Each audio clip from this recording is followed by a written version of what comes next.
నమస్తే, welcome to 99 TV. చాలా సందర్భాల్లో మనం చాలామంది జర్నలిస్టులను చూస్తుంటాం.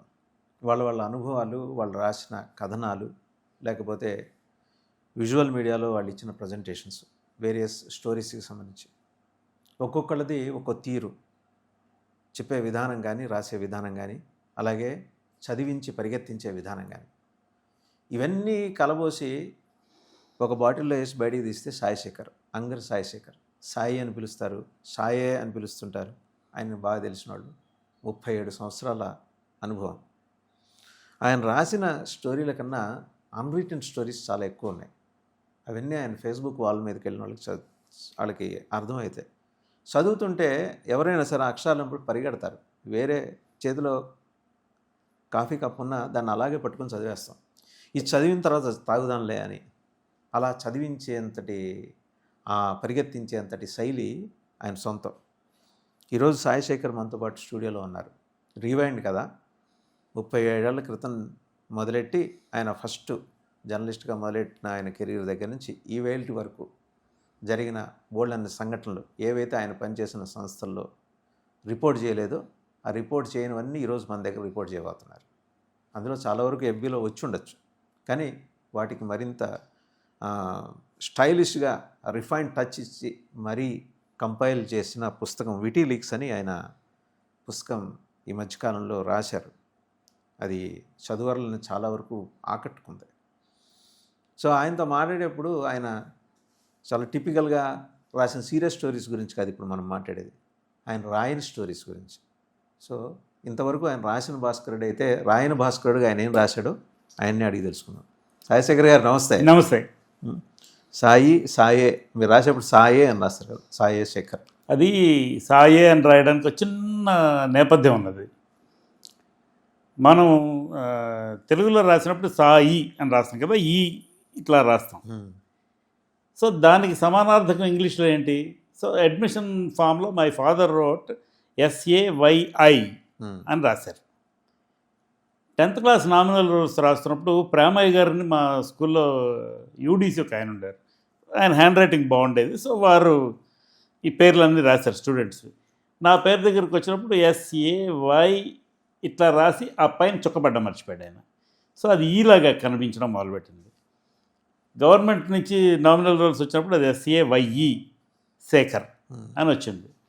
సో నేను I wanted my father to apply for a change, కానీ ఆయన వద్దురా, బాగుంది కదా వెరైటీగా వదిలే అన్నారు. So there is no numerology in that lettering. Premayya garu పెట్టారు నా పేరు. ప్రేమగా పెట్టారు. అవును. 37 ఏళ్ళు అండి, అంటే సామాన్యమైన జర్నీ కాదు అది. ఎన్నో సవాళ్ళు. అందులో జర్నీ మొదలైనప్పుడు మీరు ఈనాడు న్యూస్ టైం తోటి స్టార్ట్ చేసినట్టు. ఈనాడుతో స్టార్ట్ చేసినట్టున్నారు. సో చాలా స్ట్రిక్ట్గా ఉండేది కదా, మిలిటరీ లాగా ఉండేది కదా అక్కడ. మిలిటరీ లాగా ఉండడం అంటే ఈనాడులో రిక్రూట్మెంటే చాలా విచిత్రమైనటువంటి ప్రాసెస్లో ఉండేది. అంటే దానిలో there are multiple ways of the recruitment. ఈ విలేజెస్లో స్ట్రింగర్స్గాను కంట్రిబ్యూటర్స్గా పనిచేసే వాళ్ళ నుంచి బాగా రాసే వాళ్ళని కొంతమందిని తీసుకుని వాళ్ళని డెస్క్లో పెట్టి, లేకపోతే వాళ్ళ రిపోర్టింగ్లో పెట్టి వాళ్ళు పెద్దవాళ్ళు అవటం అనేది ఒక ట్రాక్. ఇంకొక ట్రాక్ ఏంటంటే డైరెక్ట్ రిక్రూట్మెంట్. ఒకసారి అడ్వర్టైజ్మెంట్ వేశారు, మీరు జర్నలిస్ట్ కావచ్చు అని. జస్ట్ అప్పుడే నాకు డిగ్రీ అయింది. I was about to join law. ఆ సంవత్సరమే లా సెట్ ఇంట్రడ్యూస్ చేశారు. నాకు 9వ ర్యాంక్ వచ్చింది స్టేట్లో. సో లాలో చేరదామని డిసైడ్ అయిపోయాను నేను. అంటే లా మీ ఎడ్యుకేషన్ అంతా వైజాగ్ కాదు. నేను అప్ టు 4th grade నేను రాయగఢలో చదివాను, ఒరిస్సాలో. తర్వాత 5th నుంచి 10th వరకు AP residential school Kinnerasani dam site. అప్పుడు రాష్ట్రంలో 4 రెసిడెన్షియల్ స్కూల్స్ ఉండేవి. Tadikonda, Kodaganahalli, Sarvela and Kinnerasani dam site. Kinnerasani dam site is a school meant exclusively for tribal students. Andhra Pradesh గిరిజన గురుకుల పాఠశాల దాని పేరు. My father used to teach there. I was the teacher. So staff కోటాలో చేరి నేను అక్కడ చదువుకున్నాను 5 సంవత్సరాలు, 5 నుంచి 10 వరకు. నేను intermediate I studied in Vizag. Degree బొబ్బిల్లో చదివాను. I should have gone for engineering, but somehow నాకు ఎందుకో నా aptitude కుదరలేదు. Though I got a good rank, I somehow did not feel like joining engineering. So నేను యాక్చువల్గా బిఏ చదువుదాం అని అనుకున్నాను. But social pressure, peer pressure, చుట్టుపక్కల ఉండే వాళ్ళందరూ ఇంజనీరింగ్కి వెళ్తున్నారు, కనీసం అది చేయకపోతే బీఎస్సీ అయినా చదవాలి. So I did that. Then ఇక్కడికి వచ్చాను, ఈనాడులో ఉద్యోగానికి వచ్చాను. ఆ ఉద్యోగం అంటే మీరు జర్నలిస్ట్ కావచ్చని ఒక అడ్వర్టైజ్మెంట్ వేశారు. ఎందుకు కావాలనుకుంటున్నారో 500 వర్డ్స్లో ఒక వ్యాసం రాసి పంపించమన్నారు. పంపించాను. పంపిస్తే పిలుపు వచ్చింది. ఇంటర్వ్యూకి వెళ్ళాను. రిటర్న్ టెస్ట్ రాశాను. రిటర్న్ టెస్ట్ నాకు తర్వాత ఉత్తరోత్తర తెలిసిందంటే 1500 మంది అప్లై చేశారు. అలాగా వాళ్ళలో ఒక 500 మందిని పిలిచారు వాళ్ళు రిటర్న్ టెస్ట్కి. రిటర్న్ టెస్ట్లో విశాఖపట్నం నుంచి, విజయవాడ నుంచి, తిరుపతి నుంచి 100 మంది, హైదరాబాద్ నుంచి 200 మంది పరీక్ష రాయించారు. రాయించి వాళ్ళలో 50 మందిని ఇంటర్వ్యూకి పిలిచారు. ఇంటర్వ్యూ రామోజీరావు గారే చేశారు. So I was the last to be interviewed. తర్వాత తెలిసిందంటే I stood first in the merit list. అందుకని లాస్ట్కి ఇంటర్వ్యూలో ఆయన చాలా ఓపిక ఎక్కువ కదండి. చాలా నాకు ఇంటర్వ్యూ కూడా దాదాపు అరగంట పైన జరిగిందండి. చాలా ఇంట్రెస్టింగ్గా జరిగింది. ఆయన చాలా ప్రశ్నలు అడిగారు. నేను అప్పట్లో తెలుగుదేశం పార్టీలో పనిచేసేవాడిని. పార్టీలో అంటే నేను డిగ్రీ చదువుకుంటూ తెలుగు విద్యార్థి అనే అనుబంధ విభాగంలో విజయనగరం జిల్లాకి జాయింట్ సెక్రటరీ ఉండేవాడిని. అదొక ఉత్సాహం. ఎన్టీఆర్ అంటే అభిమానం. పెద్ద పొలిటికల్ ఐడియాలజీస్ ఏం లేవు, అట్లా ఏం లేదు. ఆయన మీద అభిమానం కొద్ది అంతే. బట్ కొంత పార్టీ ప్రచారంలో వాటిలో యాక్టివిటీస్లో అన్నింటిలో పాల్గొనేవాడిని. సరదాగా బాగుండేది అది. I had multiple experiences there అనుకోండి. దాన్ని ఈ ఉద్యోగానికి అప్లై చేసినప్పుడు కాండక్ట్ సర్టిఫికేట్ అడిగారు. కాండక్ట్ సర్టిఫికేట్ అడిగితే from a prominent person, not your college and all. మా ఊర్లో మున్సిపల్ చైర్మన్ ఒక అతను ఉన్నాడు, ఇంటి గోపాలరావు అని ఉండేవాడు బొబ్బిల్లో. This was in 88. సో ఆయన కాంగ్రెస్ చైర్మన్. అప్పట్లో మున్సిపల్ చైర్మన్లు, తర్వాత ఈ మేయర్లు డైరెక్ట్ ఎలక్షన్. ఈ కౌన్సిలర్లు, కార్పొరేటర్లు ఎన్నుకునేవాళ్ళు కాదు. ఎన్టీఆర్ గవర్నమెంట్లో డైరెక్ట్గా ఎలక్షన్ చేసేవాళ్ళు. మేయర్ క్యాండిడేట్ డైరెక్ట్, మేయర్ అంటే అట్లనే మున్సిపల్ చైర్మన్ కూడా డైరెక్ట్ ఎలక్షన్. సో ఆయన, అతను నా ఫ్రెండ్ వాళ్ళ బ్రదర్, ఆయన బాగా తెలుసు. సో ఆయన కాంట్రాక్ట్ సర్టిఫికేట్ ఇచ్చారు. ఇస్తే రామోజీరావు గారు ఈయన ఏ పార్టీ అని అడిగారు. కాంగ్రెస్ అంటే అన్న. నువ్వు తెలుగుదేశంలో ఉండినామని చెప్పేవన్నారు. తెలుగుదేశం నా పార్టీ, నేను ఉండినాను, బట్ కాంగ్రెస్ పార్టీ చెందిన ఆయన. బట్ నా ఫ్రెండ్, అందరితో సంబంధాలు అంటే మన దేశం కదా ఇది, we all belong to the same place. He just smiled. ఆ తర్వాత రకరకాల ప్రశ్నలు అడుగుతూ, నేను BSc physics, maths, chemistry. So ఆయన ఈ ఐన్స్టైన్స్ మాస్ ఎనర్జీ ఈక్వలెన్స్ వేయగలవా ఈ డెరివేషన్ అని అడిగారు. 10 నిమిషాలు పడుతుందండి, కొంచెం పెద్దది. అప్పుడే పరీక్ష రాసి వచ్చాను నేను. సో వేశాను, is equal to MC² hν equation వేశాను. అక్కడే ఆయన ముందే వేశాను. ఆయన ఒక 10 నిమిషాలు టైం ఇచ్చారు. ఈలోపు ఆయన పని చూసుకున్నారు. వేసి ఇచ్చిన తర్వాత హీ బికేమ్ వెరీ నాస్టాలజిక్. ఆయన, నేను కూడా స్టూడెంట్ డేస్లో ఇలాంటివన్నీ చదివాను. He was very impressed. అదైన తర్వాత ఆయన ఇంకా జనరల్ టాపిక్స్లోకి మూవ్ అవుతూ he asked me one question, Telugu సాహిత్యం చదివావా అని. నిజానికి నేను తెలుగు సాహిత్యం ఏమీ చదవలేదు. మన పాఠ్యపుస్తకాలు, న్యూస్ పేపర్లు, మ్యాగజైన్స్ ఇలాంటివి చదవటమే తప్ప ఉద్దేశపూర్వకంగా తెలుగు సాహిత్యం చదివింది ఏమీ లేదు. అయితే ఆయన శ్రీశ్రీ తెలుసా అని అడిగారు. నాకు తెలుసండి, బాగా తెలుసా అని. తెలుసు. ఆయన ఈజ్ అ రెవల్యూషనరీ రైటర్. అంటే రెవల్యూషనరీ రైటర్ కూడా కాదు, యాక్చువల్గా అభ్యుదయ రచయిత ఆయన. ఇవన్నీ తర్వాత తెలిసాయి, ఉద్యోగంలో చేరిన తర్వాత. అరసం, విరసం ఇవన్నీ తర్వాత తెలిసాయి, ముందు తెలియదు. సరే, మొత్తానికి హీజ్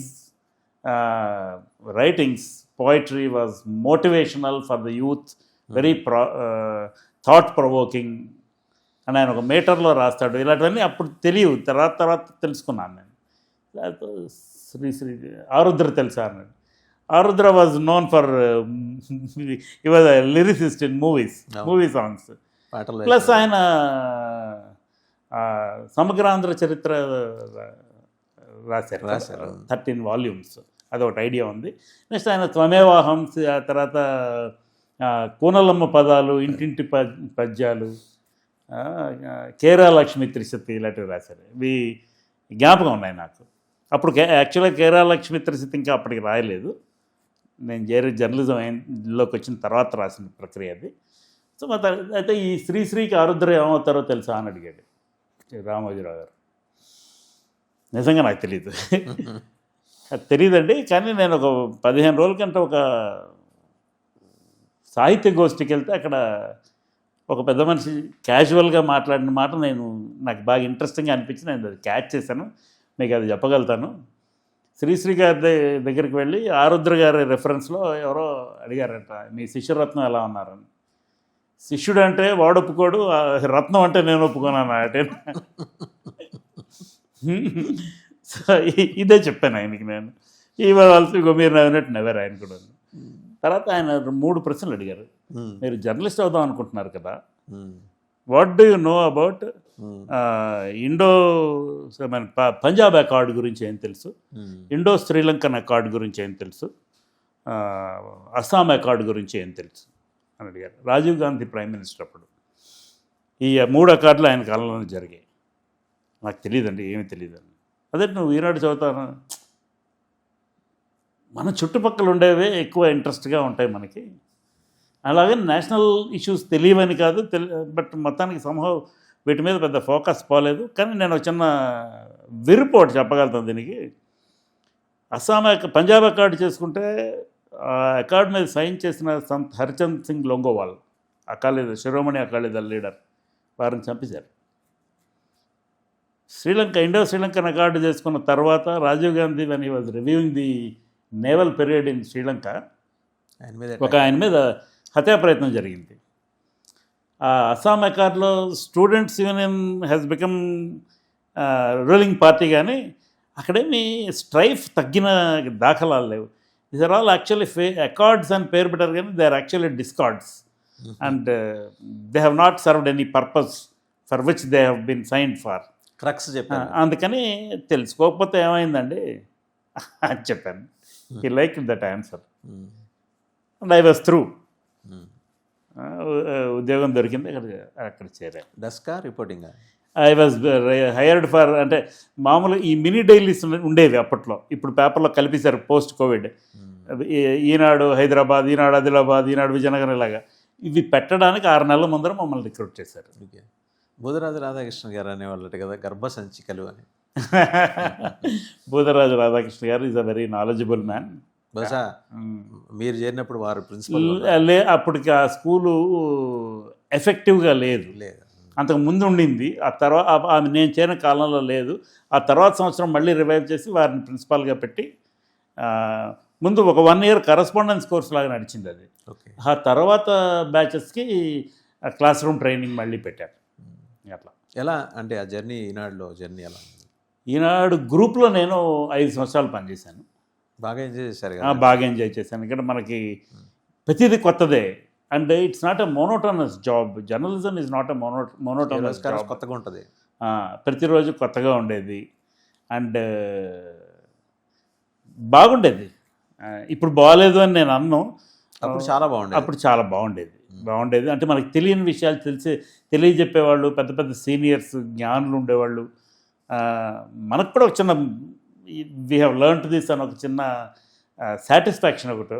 ఇంటికి వెళ్ళేప్పుడు ఆ జోష్తో వెళ్ళేవాళ్ళం. రాత్రిపూట పేజీలు పెట్టించి మనం ఎడిట్ చేసిన మనం ఇచ్చిన హెడ్లైన్స్ అవన్నీ ప్రింట్లో చూసుకుని ఆ ఇంకు వాసన, that use to give a kick. ఇంక గొప్పగా ఉండేది. ఒక 1 year ఏమో డెస్క్లో పనిచేశాను నేను ఈనాడులో. తర్వాత మీరు న్యూస్ టైంకి వెళ్ళిపోయారు కదా? లేదు, రిపోర్టింగ్ చేశాను. నా పుస్తకంలో ఒక ఎపిసోడ్ రాశాను నేను బుద్ధ స్టాట్యూ గురించి. నేను ఇక్కడ ఖైరతాబాద్లో ఒక రూమ్లో ఉండేవాడిని along with couple of other colleagues. Washroom women ఒక ఆవిడ ఉండేవారు మాకు, చిన్నపిల్ల, నాకంటే కొంచెం చిన్నదే. ఆ అమ్మాయి వచ్చి ఆసక్తిగా నేను రోజు ఏం చేశానో కనుక్కునేది, చెప్పేవాడిని. క్లోత్స్ ఐరన్ చేయడానికి తీసుకెళ్ళడానికి వచ్చినప్పుడు అడిగేది, చెప్పేవాడిని. అలాగే ఈ బుద్ధ స్టాట్యూ చెక్కుతుండేవాళ్ళు, దాని మీద జాతక కథలు ఇవన్నీ పెట్టారు కదా, అవన్నీ చెక్కుతుండేవాళ్ళు. ఎక్కడ ఇప్పుడు ప్రసాద్ ఐమాక్స్ ఏదైతే ప్లేస్ ఉందో ఆ ప్లేస్లో ఆ స్టాట్యూ తీసుకొచ్చి పెట్టారు. పెట్టి దాని చిజలింగ్, ఫైనల్ చిజల్, అది రాక్ అక్కడి నుంచి భువనగిరి దగ్గర రాయగిరి అనే ఊరు నుంచి ఎన్టీఆర్ సెలెక్ట్ చేశారట ఆ మోనోలిత్. గణపతి స్థపతి అని ఒక ఆయన స్థపతి, చీఫ్ హెడ్ అనమాట ఫర్ ది స్కల్ప్చర్. ఆయన టీమ్ వాళ్ళు ఆ జాతక కథలు అవి చెక్కుతుండేవాళ్ళు. చెక్కుతుంటే నేను వెళ్ళి రోజు ఆ జాతక కథలు ఒక్కొక్కటి తీసుకొని ఒక ఎపిసోడ్ రాసేవాడిని. Count down for this Buddha statue, very interesting. 45 days రాశాను. అప్పుడు అంటే మీరు తెలియకుండానే ఒక రీసెర్చ్ వర్క్లో ఉన్నారు. ఉన్నాను. ఎస్సి ద్వివేది అని IPS officer, he was an additional director general of police. He was managing director for tourism corporation. So ఆయన బాగా ఎంకరేజ్ చేసేవాడు. సో రెగ్యులర్గా వెళ్ళి కనుక్కుని రోజు రాస్తుండేవాడిని. రాస్తూ ఇంకా రేపు స్టాట్యూ మూవ్ చేస్తారు, ఆల్ సెట్, ఈ కర్టన్ రైజర్లు ఇవన్నీ రాస్తుండేవాడిని. రేపు పొద్దున 8 o'clock ముహూర్తం పెట్టారు. అప్పుడు మర్రి చెన్నారెడ్డి గారు ముఖ్యమంత్రి, షిఫ్ట్ చేస్తారని. సరే 8 o'clock షిఫ్ట్ చేస్తారు అనుకున్నాం. వారు లేరు, ముఖ్యమంత్రి గారు తెలుగు మహాసభలు జరుగుతున్నాయి బెంగళూరులో, అక్కడికి వెళ్ళారు. అరే 8 o'clock కదా మూవ్ చేస్తారు, మనం అక్కడికి 7:30కి వెళ్తే సరిపోతుంది టు కవర్ దట్ అనుకున్నాను. తెల్లవారు 4 గంటలకు మూవ్ చేశారు దాన్ని. ఎందుకు మూవ్ చేశారో తెలియదు. తెల్లవారు 4 గంటలకు మూవ్ చేశారు. జిబ్రాల్టర్ రాక్ అని ఇప్పుడు వేర్ ఇట్ ఈస్ స్టాండింగ్. ఈ ఒడ్డు నుంచి అది కొంచెం దూరం వెళ్ళిన తర్వాత ఆ బార్జిలాగా ఓవర్టర్న్ అయిపోయి ఆ స్టాట్యూ పడిపోయింది కింద. 8 మంది చనిపోయారు. రెండో రోజుకి తీశారు బాడీస్. ఖయాస్, ఆల్ హెల్ బ్రోక్ లూజ్. నాకు ఎలా తెలిసిందంటే నేను ఖైరతాబాద్ ఇప్పుడు ఈ ఫ్లైఓవర్ నుంచి విశ్వేశ్వరయ్య ఫ్లైఓవర్ అప్పుడు అది కడుతున్నారు. అప్పటికి it was not ready. Okay. దాని కింద చుట్టూ తిరిగి రావటం అంత అప్పట్లో. చుట్టూ తిరగడం అంటే నేను ఆ మక్తాలో ఉండేవాడిని. సో రాజ్భవన్ ఎదురుకుండా ఉన్న రైల్వే గేట్లోంచి వెళ్ళేవాళ్ళం. ఓకే. సో ఈ వాషర్ రూమ్ అని వచ్చి, అన్న మీరు పడుకుని ఉన్నారు, మీ స్టాట్యూ పడిపోయింది అంటే పరిగెత్తుకుంటూ వెళ్ళి గబగబా రెడీ అయ్యి వెళ్ళి అక్కడికి వెళ్తే this was the scene. Same day అండి. అంటే మీకు పడిపోయిన విషయం చాలా తొందరగానే తెలిసింది. నేను 7:30కి వెళ్ళడానికి సిద్ధపడుతున్నాను. ఆవిడ వచ్చి నాకు 5:30కి అలర్ట్ చేసింది. ఎందుకంటే కాలనీలో స్ప్రెడ్ అయింది ఈ వర్డ్. దగ్గరే కదా, జస్ట్ అడ్జసెంట్ టు దట్. మక్తాలో ఉండేవాడు కాబట్టి అక్కడ దగ్గరే అది. సో వెంటనే వెళ్ళాను. వెళ్తే this was the scene. So దాదాపుగా ఒక 15-20 స్టోరీలు రాశాను ఆ రోజు పేపర్లో. మర్రి చెన్నారెడ్డి గారు రావటం, ఆయన press conference, enquiry commission order చేయడం, తర్వాత నేవీ వాళ్ళు రావడం, ఆ తర్వాత టీసీఐ అని transport corporation of India, travel corporation of India, I don't know its expansion. TCI అని, అది it's a big company, listed company. దాని చీఫ్ అగర్వాల్ అని ఆయన, he jumped in to the Hussain Sagar because he could not execute this project. అవమాన భారం భరించలేక హుస్సేన్ సాగర్లో దూకిశారు. అయితే వెంటనే చుట్టుపక్కల ఈ డైవర్స్ ఉన్నారు, టక్కన ఆయన్ని పట్టుకొచ్చి రెస్క్యూ చేశారు. ఆయన ఏడుపు అంటే ప్రెస్టీజియస్ ప్రాజెక్ట్ కదా. అస్సాం బెంగాల్ క్యారియర్స్ వాళ్ళ తరఫున వాళ్ళకి ఈయన he's sub contractor to execute that. So ఇది తర్వాత ఎన్టీఆర్ వచ్చారు. ఎన్టీఆర్ వచ్చి ఆయన ఎక్స్ప్రెషన్స్ చనిపోయాడు. That itself became a story. ఆయన he held a press conference only at 4 o'clock in the evening. మళ్ళీని దానికి ఎవరో వేరే వాళ్ళు కవర్ చేశారు. గవర్నర్ వచ్చారు Krishan Kant. So every one was there. సో ఇవన్నీ ఆ రోజు సాయంకాలం 6:30 దాకా అక్కడ ఉండి ఆఫీస్కి వెళ్ళి పొద్దున 7:30కి వచ్చి 5:30కి వచ్చి సాయంత్రం 6:30 దాకా అక్కడే ఉండిపోయి 12 గంటలు అక్కడే ఉండి ఆఫీస్కి వెళ్ళి I took about 3 hours to complete all the stories. రాసి అప్పుడు పెన్నుతో రఫ్ ప్యాడ్ మీద రాయడమే. We don't have any systems లేవు, ఏం లేదు. సో రాసి ఇచ్చి అవన్నీ ఫైల్ చేసి వెళ్ళాను. అలా కొంతకాలం రిపోర్టింగ్ చేశాను. తర్వాత మళ్ళీ ఈనాడు హైదరాబాద్ డెస్క్లో ఇన్ఛార్జ్గా చేశాను. ఒక 1 year, 1.5 years చేశాను. Then I move to News Time, వాళ్ళ English publication. That is where my English journalism streak has started. I never went back. ఎవరు అప్పుడు Nair garu? Ramanujam, mister Ramanujam. Nair never worked in News Time. Okay, ఆ Nair garu Deccan Chronicle. So News Time నుంచి నేను డెక్కన్ క్రానికల్కి వెళ్ళాను. Deccan Chronicle నుంచి హిందూకి వెళ్ళాను. హిందూ తర్వాత నేను ఏదో స్టార్టప్ పెట్టాను, అది వర్కౌట్ అవ్వాల. Then I joined Hans India. అప్పుడు ఇంకా పేరు పెట్టలేదు. రామచంద్రమూర్తి గారు రమ్మని పిలిచారు. I obliged that. I join them as executive editor. అక్కడ కొన్ని రోజులు పనిచేశాను. తర్వాత పోస్ట్ నూన్ అని అక్కినేని నాగార్జున గారు వాళ్ళు ఒక పేపర్ పెట్టారు, first afternoon daily in Hyderabad. దానిలో కూడా ఎగ్జిక్యూటివ్ ఎడిటర్గా పనిచేశాను. Then I move to TV5. TV5లో కన్సల్టింగ్ ఎడిటర్గా వాళ్ళు ఒక యాప్ ఏదో లాంచ్ చేద్దాం అనుకున్నారు, ఇంగ్లీష్ది. సో దానికోసం ఒక 1.5 years అక్కడ పనిచేశాను. Then I move to some event technology company. అట్లా different things I have been doing. సరే, రాసిన స్టోరీల్లో గుండెను కదిలించే అత్యంత విషాదకరమైన స్టోరీ గురించి చెప్పారు, ఏది బుద్ధుడి విగ్రహం పడిపోవడం. ఎందుకంటే ఈ దేశంలో పుట్టిన మతం, ఈ దేశంలో పుట్టిన మతానికి మరి ఆయన కొబ్బరికాయ కొట్టింది. అది చాలా ప్రతిష్టాత్మకంగా ఇక్కడ ఏర్పాటు చేద్దాం అనుకున్నారు అప్పుడు ముఖ్యమంత్రి ఎన్టీఆర్. సరే, ఆయన కాలంలో కాలేదు, చెన్నారెడ్డి గారు. సరే, తర్వాత మళ్ళీ దాన్ని పెట్టడం, ఇవన్నీ అయిపోయినాయి. ఐ థింక్ మొట్టమొదటి విషాద ఘటన మీరు రాసింది, అది కవర్ చేసింది, అత్యంత పెద్దది. అత్యంత పెద్దది అదే. దాని తర్వాత కూడా నాకు నరసింహారావు అని ఒక బాస్ ఉండేవారు, నరసింహారావు అని. ఆయనకి గడ్డ ఉండేది. సో ఆయన గడ్డం నరసింహారావు, గడ్డం నరసింహారావు అని ఆయన నాకు బాస్గా ఉండేవారు. ఏవి నరసింహారావు గారిని ఇంకొక ఆయన, ఆయన పెద్ద ఆయన స్టేట్ బ్యూరో చీఫ్గా ఉండేవారు. ఇతను సిటీ బ్యూరో చీఫ్గా ఉండేవారు. Very good writer.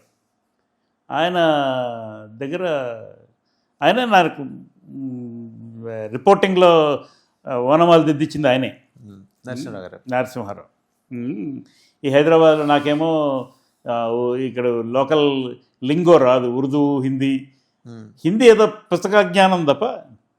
మీకు చిన్న సంఘటన చెప్తాను. ఇబ్రహీం బిన్ అబ్దుల్లా మస్కతి అని ఒక MIM ఎమ్మెల్యే ఉండేవారు. ఆయనతో మాట్లాడాలి. There was some issue going on in the MIM. So Sai నువ్వు ఆయనతో మాట్లాడు,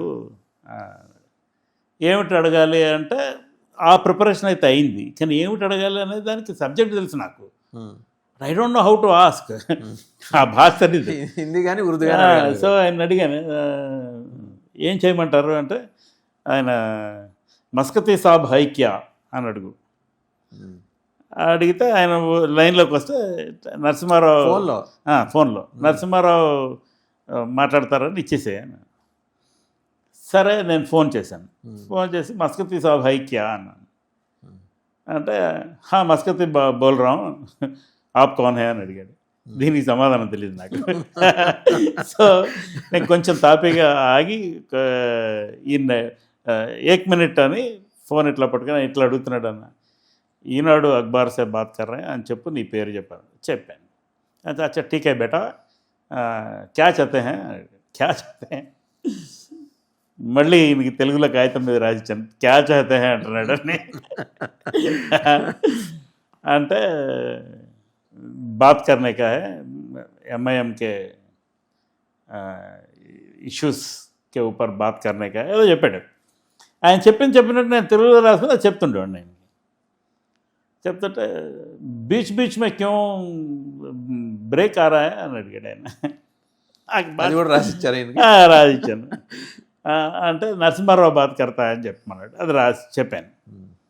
మీకు తెలుగు వచ్చా అని అడిగాడు ఆయన. I was really pleasantly surprised. Sir వచ్చి సార్ అన్నాను. అంటే మీరు తెలుగులో మాట్లాడండి, నాకు అర్థమవుతుంది అన్నాడు. అని నేను ఐ కెన్ రెస్పాండ్ అన్నాను. అమ్మా, నా దగ్గర సబ్జెక్ట్ ఉంది, టకటక ప్రశ్నలు అడిగి తెలుసుకున్నా. సో అండ్ దెన్ మంచి ఎక్స్పీరియన్సెస్ ఉంటాయి. అప్పుడు నేను నా బుక్లో కూడా రాశాను, కర్ఫ్యూ గురించి రాశాను. మీరు ఎలాగో మస్కతీ గురించి దాని దగ్గర చెప్తున్నా కదా. సో హైదరాబాద్ లింగో పికప్ చేయడం, ఇవన్నీ నరసింహారావు గారు కొంత శిక్షణ ఇచ్చారు. మంచి స్టోరీలు రాశాను. I had. అండ్ నరసింహారావు దగ్గర పనిచేస్తున్నప్పుడు మీరు అత్యంత విషాద సంఘటనలు అని అడిగారు. 2 విషాద సంఘటనలు నేను బాగా జ్ఞాపకం ఉంచుకొని కవర్ చేసినవి, ఆయనతో పాటు వెళ్ళినవి. ఒక శంకర్పల్లిలో ఒక ట్రైన్ యాక్సిడెంట్ అయింది, చాలా మంచి చనిపోయారు. సో మంచి మంచి హ్యూమన్ ఇంట్రెస్ట్ స్టోరీస్ రాశాము. తర్వాత కాకతీయ ఎక్స్ప్రెస్లో ఒక భోగిని పీపుల్స్ వార్ నక్సలైట్ తగలబెట్టారు, 45 మంది చనిపోయారు దాంట్లో, ఘటకేశ్వర దగ్గర. అదొకటి అనదర్ చర్లపల్లి అత్యంత విషాదకరమైన సంఘటన నేను కవర్ చేసిన వాటిలో అదొకటి. తర్వాత లాటూర్ అండ్ ఉస్మానాబాద్ ఎర్త్క్వేక్ ఒకటి కవర్ చేశాను. అది ఇక్కడి నుంచి వెళ్ళారు మీరు? అది ఇక్కడి నుంచి వెళ్ళాను. బట్ అప్పుడు నేను యాక్చువల్గా న్యూస్ టైంలో లేను, డెక్కన్ క్రానికల్లో లేను, మధ్యలో వేరే న్యూస్ ఏజెన్సీ కోసం పనిచేశాను, ఒక ఇంపార్టెంట్ ఏజెన్సీ కోసం పనిచేశాను. మస్కతి గురించి చెప్పారు కాబట్టి నాకు ఒకటి, మనం ఇంతకుముందు ఎప్పుడో కలుసుకున్నప్పుడు మీరు ఓవైసీ గురించి చెప్పారు, అంటే పెద్ద ఓవైసీ, సలావుద్దీన్ ఓవైసీ, సలావుద్దీన్ ఓవైసీ, ఆయన తోటి మీకు బాగా అటాచ్మెంట్ ఉంది కదా? ఎందుకంటే సలావుద్దీన్ ఓవైసీ ఆయన ఒక లెజెండరీ పర్సనాలిటీ. ఈ ఎంఐఎం వాళ్ళకు ఒక కల్చర్ ఒకటి ఉన్నది, వీళ్ళు అపోజిషన్, వీళ్ళు బాగా విమర్శిస్తారు ప్రభుత్వాన్ని, బట్ ప్రభుత్వంలో ఉన్న పార్టీతో అలైన్ అయి ఉంటారు. దానికి కారణం, సింగిల్ మోస్ట్ కారణం ఏంటంటే ఆ ఓల్డ్ సిటీ డెవలప్మెంట్ మామూలుగా ప్రభుత్వాలు పట్టించుకోవు కాబట్టి, వాళ్ళు అక్కడ ఎలక్టెడ్ రిప్రజెంటేటివ్స్ కాబట్టి గవర్నమెంట్ని విమర్శిస్తూనే వాళ్ళతో అలైన్డ్గా ఉంటే కొన్ని పనులు అవుతాయి ఫర్ ది పబ్లిక్, తమిళనాడు పార్టీల మాదిరి ఫర్ ది పబ్లిక్ కొన్ని పనులు అవుతాయి అన్న ఉద్దేశంతో వాళ్ళు అలా ఉండేవారు. ఆయన నాకు చెప్పారు అన్నమాట సలావుద్దీన్ ఓవైసీ గారు. అండ్ ఆయన నాతో ఆయన పార్టీలో అమానుల్లా ఖాన్ గారని ఇంకొక ఎమ్మెల్యే ఉండేవారు, అనదర్ సీనియర్ మోస్ట్ ఎమ్మెల్యే. వాళ్ళిద్దరికి చాంద్రాయణగుట్ట నుంచి ఆయన, వాళ్ళిద్దరికి పడకపోతే ఆయన్ని పార్టీలోంచి తొలగించారు, అమానుల్లా ఖాన్ గారిని పార్టీలోంచి తొలగించారు. ఆ గొడవ నేను కవర్ చేశాను ఈనాడుకి, రెగ్యులర్గా రాసేవాడిని. తర్వాత న్యూస్ టైంకి వెళ్ళాను, అక్కడ కూడా కొనసాగించా. సలావుద్దీన్ ఓవైసీని ఒక 3-4 సార్లు ఇంటర్వ్యూ చేశాను నేను, ఇదనగా రకరకాల సందర్భాల్లో. అండ్ నేను డెక్కన్ క్రానికల్లో పనిచేస్తున్నప్పుడు నా బుక్లో కూడా రాశాను నేను ఈ టాపిక్. ములాయం సింగ్ యాదవ్ గారు ఉత్తరప్రదేశ్ చీఫ్ మినిస్టర్గా ఉన్నారు. ఆయన్ని ఇఫ్తార్ పార్టీకి పిలిచారు సలావుద్దీన్ ఓవైసీ గారు. ఇఫ్తార్ పార్టీకి పిలిచినప్పుడు చాలామంది జర్నలిస్టులు వచ్చారు, చాలామంది ఊళ్ళో హూ సలావుద్దీన్ ఓవైసీ పార్టీ అంటే ఏ రేంజ్లో ఉంటారు, అందరూ వచ్చారు. ఈయనకి బ్లాక్ క్యాట్ కమాండోస్ అంతా, everything was very protocol driven. ఈలోపు నన్ను కూడా పిలిచారు, నాకు స్పెసిఫిక్గా ఆయన ఫోన్ చేసి చెప్పారు, నువ్వు తప్పకుండా ఇదే మీరు షేర్ చేసుకున్నారు. నాకు స్పెసిఫిక్గా ఫోన్ చేసి చెప్పారు, పార్టీ నుంచి ఇన్వైట్స్ వచ్చాయి. ఆయన దగ్గర చంద్ర శ్రీవాస్తవ్ అని ఆయనకు ఒక అడ్వైజర్ ఉండేవారు, వారు మొత్తం ఇంగ్లీష్ కంటెంట్ ఏదైనా వచ్చినా ఆయనకి ఎక్స్ప్లెయిన్ చేసే ప్రాసెస్ ఆయన చూసుకునేవాళ్ళు. ఇంకా ఆయన he had a very important role in the party. అయితే నేను వెళ్ళినప్పుడు ఆయన దారుస్సలాంలో లోపలికి వెళ్ళగానే అందరూ already every one was set. నేను ఒక 5 నిమిషాలు లేట్గా వెళ్ళాను. ములాయం సింగ్ యాదవ్ కూడా వచ్చేసారు.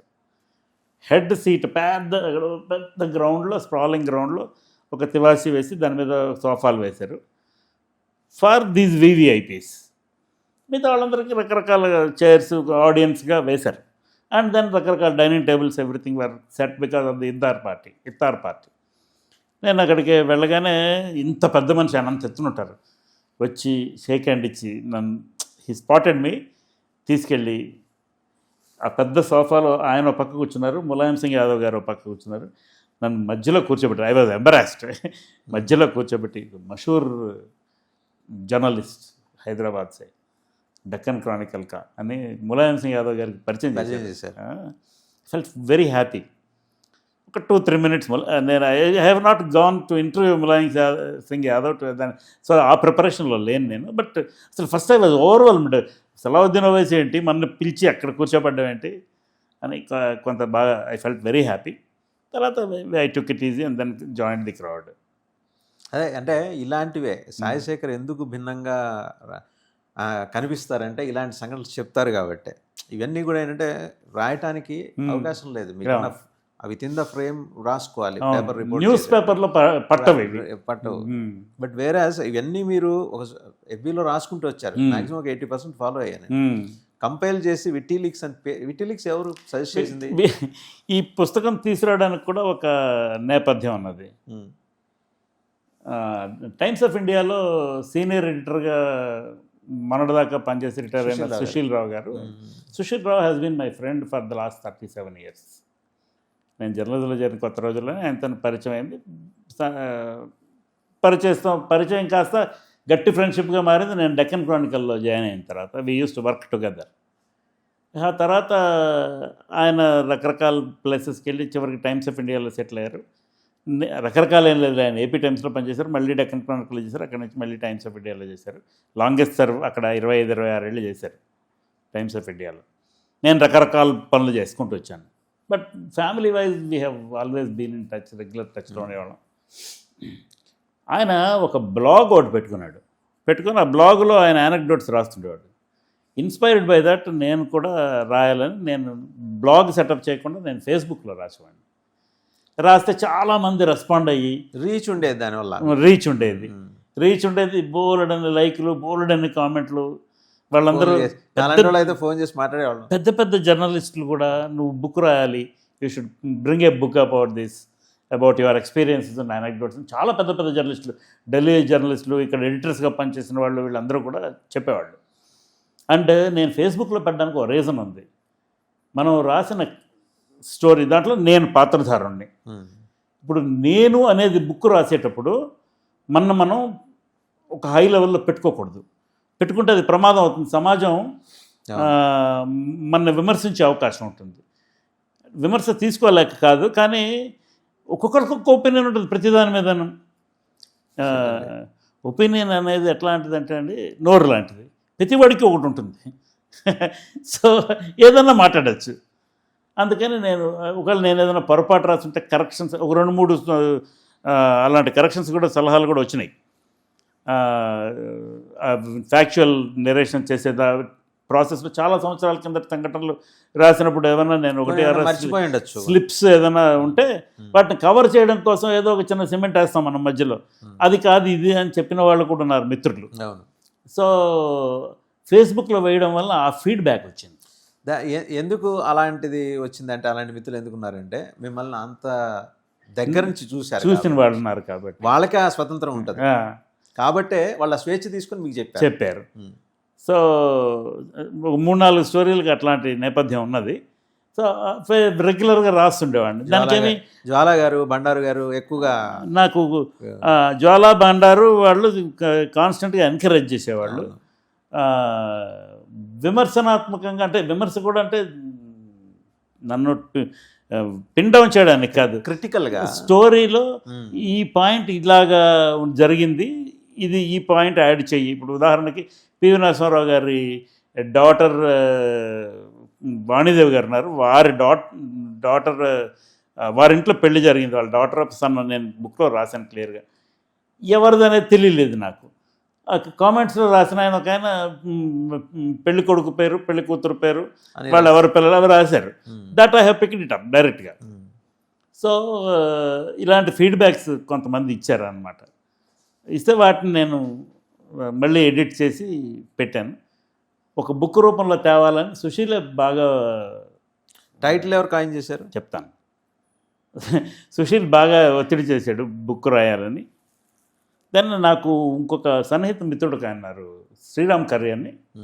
ఆయన ప్రస్తుతం రాష్ట్ర ముఖ్యమంత్రి రేవంత్ రెడ్డి గారికి మీడియా అడ్వైజర్గా ఉన్నారు. He was resident editor of Deccan Chronicle. ఆయన జర్నలిజం అండ్ కార్పొరేట్ సైడ్ కూడా ఆయనకు చాలా అనుభవం ఉన్నది. చాలా companies, large corporations like TCS, Infosys, వీటన్నింటిలో పనిచేశారు ఆయన. అండ్ పొలిటికల్ అడ్వైజరీలో కూడా పనిచేశారు. So he has thorough knowledge and he is a great author himself. ఆయన ఒక 3 పుస్తకాలు రాశారు. సో ఆయన బాగా మోటివేషన్ నాకు. మొత్తానికి బుక్ తీయాలంటే సరే మొత్తం ఇవన్నీ కంపైల్ చేసి ఎడిట్ చేయించాను. ఒక ప్రొఫెషనల్ ఎడిటర్ని రిక్వెస్ట్ చేసి, షీ వాజ్ మై కొలీగ్ స్రవంతి గారని, బిజినెస్ లైన్ పత్రికలో అసోసియేట్ ఎడిటర్గా పనిచేసేవారు. తర్వాత ఆవిడ ఈ మేజర్ పబ్లిషర్స్కి బుక్స్ ఎడిటింగ్ అవి చేస్తున్నారు. సో ఆవిడ కెరీర్ బిగినింగ్ నుంచి నాకు పరిచయం 92 నుంచి. అండ్ గుంటూరులో వాళ్ళ పేరెంట్స్ డాక్టర్స్. శ్రవంతి గారు వాళ్ళ తాతగారు పిన్నంనేని నరసింహారావు గారని మెడికల్ కౌన్సిల్ ఆఫ్ ఇండియా చైర్మన్గా ఉండేవారు. So and Guntur medical college ప్రిన్సిపాల్గా ఉండేవారు. So legendary family. నాకు శ్రవంతి గారు బాగా సన్నిహితంగా తెలుసు. అందుకని ఆవిడని రిక్వెస్ట్ చేసి ఆవిడ చేసి ఇచ్చారు. చేసి ఇచ్చిన తర్వాత దీనికి టైటిల్ ఏం పెట్టాలి, పొలిటికల్ సలాడ్ అని మొదలుపెట్టాను. ఎందుకంటే ఫైల్ రెడీ చేసుకొని పబ్లిషర్కి పంపించడానికి. సో దాంతోనే కొన్ని రోజులు అయిన తర్వాత రకరకాల పేర్లు వస్తున్నాయి. వాటన్నింటినీ సజెస్ట్ చేస్తున్నాను. ఎవరికి పేరు విషయంలో మాత్రం నేను ఒక్కరి సలహా తీసుకోదలుచుకున్నాను. Sriram Karri has the experience. So ఆయనతోనే సలహా, ఇంకెవరితో లేదు. ఆయనకి పంపిస్తుండేవాడిని. ఆయన ఆ ఒక్క టాపిక్ తప్ప రోజు ఫోన్ చేసి ఆ ఒక్క టాపిక్ తప్ప మిగతా అన్ని మాట్లాడి పెట్టేసేవాడు. అంటే ఆయనకి ఆ పేరు నచ్చలేదన్నమాట.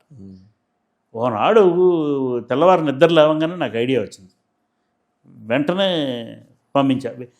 Why not we call it witty leaks అని, this is my idea. Witty leaks అని రాసి ఆయనకి పంపించాను. ఆయన కరెక్ట్గా within 2 minutes he call back. ఇంక దీన్ని చర్చ పెట్టకు, ఇదే ఫైనల్, ఇదే ఫైనల్ అని. అలా దాని పేరు వచ్చింది. అండ్ సుభాని గారు Deccan Chronicle cartoonist, I have requested. ఇది కూడా నేనే ఆలోచించాను. కవర్ పేజ్ మీద ఎన్టీఆర్, చంద్రబాబు, వైఎస్ఆర్ వీళ్ళందరూ ఫోటోలు వేయడమా, లేక వెరైటీగా ఏదైనా చేద్దామా అని. Then I thought why not my own caricature. So ఈ కలర్ చాలా బాగుందండి. చెప్తాను, దానికి కూడా ఒక నేపథ్యం ఉంది. సుభాని గారు ఆ కార్టూన్స్ వేసిచ్చారు. నాకు టెక్స్ట్లో కూడా మధ్య మధ్యలో కొన్ని కార్టూన్స్ వారు వేసినవి వాడుకున్నాను. ఆయన ఇచ్చారు నాకు. I'm very grateful to him. ఆయన వెంటనే ఈ ఐడియా చేసి ఇచ్చారు. Pen is mightier than the sword అనే దానికి దట్ అడేజ్ని ఇంప్లిమెంట్ చేస్తూ చేతిలో పెన్నులు కత్తుల్లాగా పెట్టి క్యారికేచర్ చేశారు. అండ్ కవర్ డిజైన్ ఎవరు చేయాలి? సో నేను రమాకాంత్ గారి దగ్గరికి వెళ్ళాను. శ్రీరామ్ గారే సజెస్ట్ చేశారు. రమాకాంత్ గారని ఆర్బీసీ అని ఒక పెద్ద అడ్వర్టైజింగ్ ఏజెన్సీ నడిపిస్తారు హైదరాబాద్లో. వారి దగ్గరికి వెళ్ళాను. ఆయన చేసిచ్చారు, బ్యూటిఫుల్గా చేసిచ్చారు. చాలా బాగుంది. ఈ colour combination, everything, cover design వారు టేక్ కేర్ చేశారు. సో కెరీర్లో మనం పొలిటికల్ లీడర్స్ గురించి మాట్లాడుకున్నాం. నేను సలావుద్దీన్ ఓవైసీ ప్రస్తావన ఎందుకు చేశానంటే, ఆయనతో సన్నిహితంగా మెలిగి ఆ వార్తలు కవర్ చేసిన వాళ్ళు చెప్పని విషయాలు మనం కవర్ చేసిన వాళ్ళు అంటే బట్ మళ్ళీ మనం ఉర్దూ పత్రికల వాళ్ళని అడగాలి. నాన్ ఉర్దూ పత్రికల నుంచి అయితే మీరు ఒక్కళ్ళే, చాలామంది చేసి ఉండొచ్చు కాక, బట్ ఈ డిఫరెంట్ ఎక్స్పీరియన్స్, టచ్ ఎక్స్పీరియన్స్ మీకు ఉంది కాబట్టి ఆ ప్రస్తావన ప్రత్యేకంగా నాకు ఇప్పటికి గుర్తుంది. ఇప్పుడు 10-15 ఏళ్ళ క్రితం చెప్పిన విషయం నాకు ఇంకా గుర్తుంది కాబట్టి అది అడిగాను.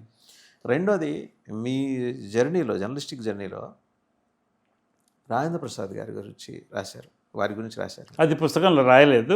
రాజేంద్ర ప్రసాద్ గారు లెజెండరీ జర్నలిస్ట్. ఆయన Hyderabad bureau chief for Andhra Pradesh అయ్యేటప్పటికి నేను పుట్టలేదు. అండ్ ఆయనకి రకరకాల అనుభవాలు. ఆయన మనకి ఒక తరం ముందు. చాలా జ్ఞానవంతుడు. ఎవరిని ఒక పొల్లు మాట అనే మనిషి కాదు. ఆయన భయం ఒలికిచ్చేవాడు మాట్లాడకుండా. అంటే అరిచి బెదిరించి కంట్రోల్ చేయడం ఒక టెక్నిక్ అయితే, లీడర్స్కి ఒక్క మాట కూడా మాట్లాడకుండా మొత్తం సిస్టమ్ని కంట్రోల్లో పెట్టుకోగలడం అనేది ఆయన చాలా గొప్పతనం. ఆయన తాలూకా గ్రేటెస్ట్ ట్రైట్ అది. ఆయన చాలా సంవత్సరాలు పనిచేసి 2002లో రిటైర్ అయ్యారు. అంటే ఆయన అంతకుముందే రిటైర్ అయ్యారు, కానీ వరుసగా ఒక 4 ఎక్స్టెన్షన్స్ వచ్చినాయి వారికి. అది అయిన తర్వాత 2002లో రిటైర్ అయ్యారు. తర్వాత దాసు కేశవరావు గారు అయ్యారు. ఆయన దగ్గర నుంచి బ్యాటన్ ఆయన తీసుకున్నారు. ఆ చేంజ్ ఆఫ్ గార్డ్ ఫంక్షన్కి నేను గుంటూరులో పనిచేస్తున్నప్పుడు నన్ను కూడా రమ్మని ప్రసాద్ గారు పిలిచారు, కేశవరావు గారు పిలిచారు. So it was an honour to work with them. Great people. మీకు ఆ జ్ఞాపకం అలా పదిలంగా అలా ఉండిపోతాయి. సరే, ఇటు వద్దాం మళ్ళీ. ఈ జర్నీలోకి వస్తే, మీరు ముఖ్యమంత్రులు అంటే చాలా సన్నిహితంగా వెలిగిన వాళ్ళు. మీరు చెప్పిన దాన్ని బట్టి మీరు ఎబ్బి వాళ్ళ మీద షేర్ చేసి, కొన్ని చెప్పేవాళ్ళు ఆఫ్లైన్ చెప్పేవాళ్ళు, కొన్ని రాసేవాళ్ళు. రాజశేఖర రెడ్డి గారు, చంద్రబాబు గారు, రోసయ్య గారు, చంద్రబాబు నాయుడు గారితో ఉన్నటువంటి ఆఫ్లైన్ అనుభవాలు ఎక్కువగా నా పుస్తకంలో ఆయనే హీరోగా కనిపిస్తుంది. అంతే అంటే నాకు I'm personally not affiliated to anyone, కానీ మతానికి వీళ్ళందరూ కూడా చాలా ఇన్స్పిరేషనల్ లీడర్స్ అండి. మనం రాజకీయ నాయకులు వీడి పక్క ఇలాగ అనుకోకూడదు. మనం చేసే వృత్తిలో ప్రతి ఒక్కళ్ళకి ఒక ఇన్స్పిరేషనల్ క్వాలిటీ ఉంది. డెఫినెట్గా ప్రతి ఒక్కళ్ళకి. మీకు చంద్రబాబు నాయుడు గారితో నేను నా book starting first story Chandrababu Naidu గారి ఎపిసోడ్తోనే. ఏంటి, driving A bus in Chandrababu's convoy. Chandrababu Naidu గారు కాన్వాయ్లో ఎవరు బస్సు తోలుతారు? డ్రైవర్లు తోలుతారు.